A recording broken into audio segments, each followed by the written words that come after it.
it up, we gon' burn it down.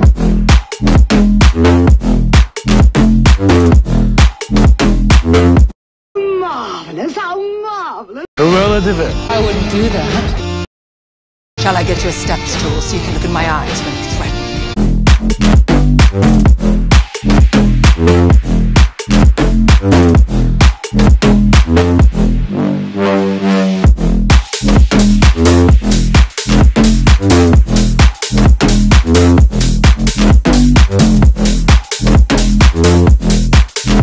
Alright, so starting out with the beauty portion of this tutorial, I'm going in with a Kajal eye pencil as my base, as it is a little bit of a softer base.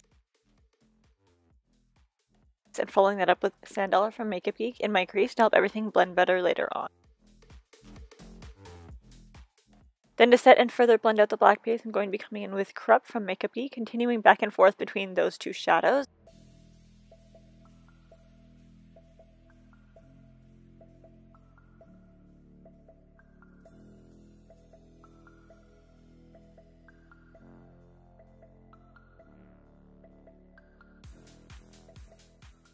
And then to cut my crease, I'm going to be using one of Colourpop's No Filter concealers. This one is in Fair 00, which is essentially just a white. I am only cutting half of my crease and then blending it into the black with my finger. And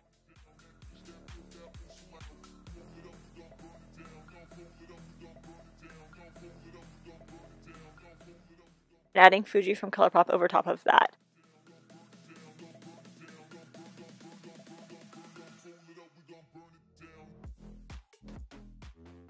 Then with the NYX Glitter Primer, I'm adding that in as I'm going in with The Devil by another name.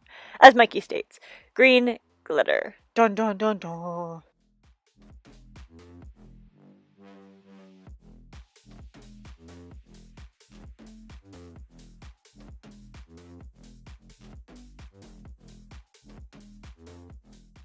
If it happens to fall on your cheek or anything during application, you can pretty easily take it off with a disposable mascara wand. I'm bringing the black liner and shadow down under my waterline, and again in my waterline, at least with the black liner.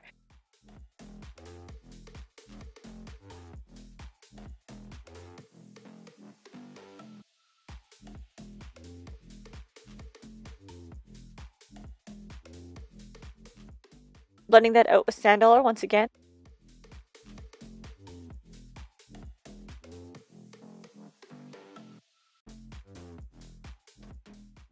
Ending off with Cherry Wet from Jeffree Star Cosmetics.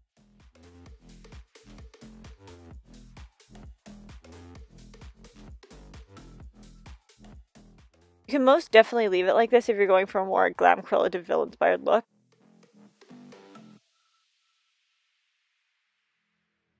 Hell, you can even add a wig if you want.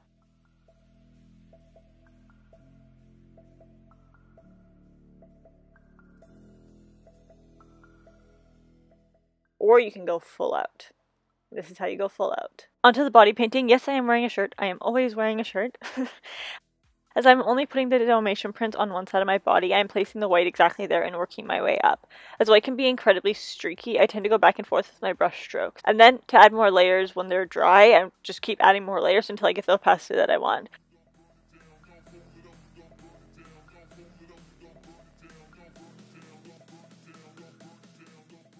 Then use a white shadow over top to kind of give it more opacity, like even more than before, but also to even out the color a bit more. I'm also being sure to blend out the edges with a damp beauty sponge to erase that harsh demarcation line, and then I'm going back and forth between all these steps until I've got the desired look that I actually want.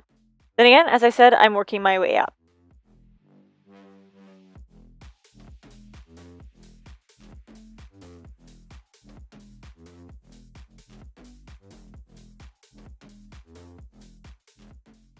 And with a smaller brush, starting on the polka dots, well, I wouldn't really consider these polka dots, more like just globs of black, irregular little, like, bigger blobs of black, I guess, but all over.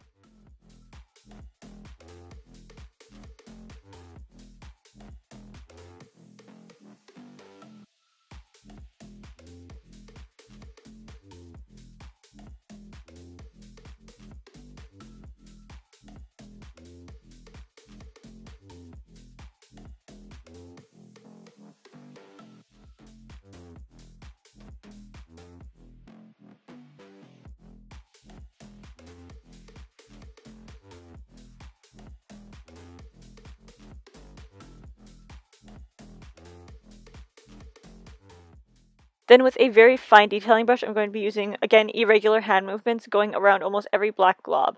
Also trailing them off sometime on its own, and then just going perfectly around each glob. Some globs, I only had a little bit of color, maybe like a quarter around the entire thing. Some I had almost 3/4 all the way around, or even fully. It is up to your discretion, do what you want.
And then adding a black wig. It's marvelous, darling, marvelous.